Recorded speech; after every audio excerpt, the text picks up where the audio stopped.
তারা বলছে আওয়ামী লীগ আর কি ধ্বংস হয়ে যাবে, আওয়ামী লীগ ভেসে আসেনি। আওয়ামী লীগ কারো পরগাছা না, আওয়ামী লীগের শিকড় অনেক বেশি শক্তিশালী। এই মাটি মানুষের জন্য আওয়ামী লীগ সৃষ্টি, ছাত্রলীগ লাশ পেল, সরকার পড়ে যাবে এই থিওরিতে।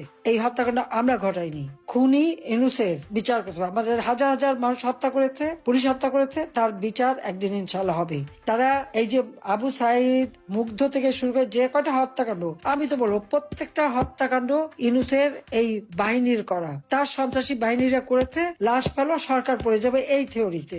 এই হত্যাকাণ্ড আমরা ঘটাইনি। যখন এই হত্যা হয়েছে আমি জুডিশিয়াল ইনকোয়ারি কমিশন করে দিয়েছি। কমিশন কাজ শুরু করেছিল, সেই কমিশনকে কাজ করতে দেয়নি। এখন আমি বলবো ওই কবর থেকে লাশ তোলা হোক, বিদেশে এক্সপার্ট এনে ফরেন্সিক করা হোক, সত্যটা বেরোয় যাবে এই হত্যাকাণ্ডগুলি তারা কে ঘটিয়েছে। প্রত্যেকটা হত্যাকাণ্ডের দায় দায়িত্ব ইনুসকে দিতে হবে। যত ছাত্র হত্যা যা করবে, আমাদের মামলা তো দিয়ে যাচ্ছে।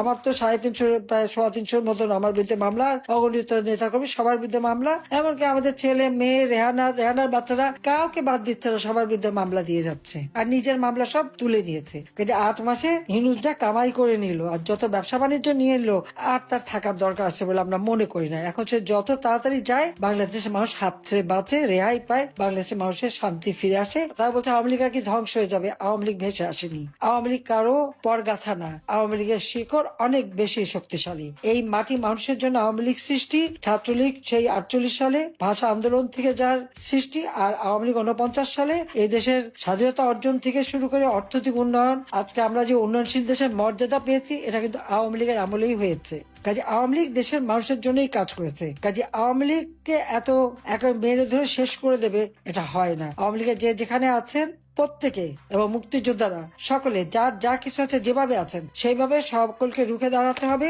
এবং এই একটা ফ্যাসিস্ট, ক্ষমতার লোভী, অর্থ লোভী খুনি ইনুসের বিচার করতে হবে। আমাদের হাজার হাজার মানুষ হত্যা করেছে, পুলিশ হত্যা করেছে, তার বিচার একদিন ইনশাল্লাহ হবে। এবং যেভাবে নির্যাতন করে করে মেরেছে, যে নারী ধর্ষণ, শিশু ধর্ষণ, প্রতিদিন কেউ কথা বলতে পারবে না, সমস্ত মিডিয়া তো তার কন্ট্রোলে। কেউ কথা বললেই পোড়াবে, নয়তো জেলে দেবে, নয়তো মারবে। কি সুন্দর দেশ চালাচ্ছে।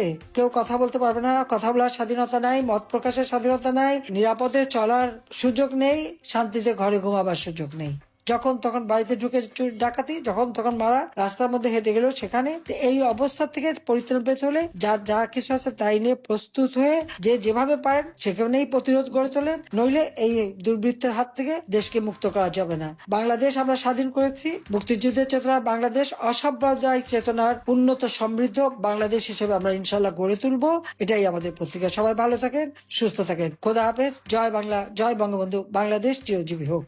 তারা আবু সাইদ, মুগ্ধ থেকে শুরু করে যে কটা হত্যাকাণ্ড, আমি তো বলবো প্রত্যেকটা হত্যাকাণ্ড ইনুসের বাহিনীর করা, তার সন্ত্রাসী বাহিনীরা করেছে, লাশ পেল, সরকার পড়ে যাবে এই থিওরিতে। এই হত্যাকাণ্ড আমরা ঘটাইনি। যখন এই হত্যা হয়েছে আমি জুডিশিয়াল ইনকোয়ারি কমিশন করে দিয়েছি। কমিশন কাজ শুরু করেছিল, সেই কমিশনকে কাজ করতে দেয়নি। এখন আমি বলবো ওই কবর থেকে লাশ তোলা হোক, বিদেশে এক্সপার্ট এনে ফরেন্সিক করা হোক, সত্যটা বেরোয় যাবে এই হত্যাকাণ্ডগুলি তারা কে ঘটিয়েছে।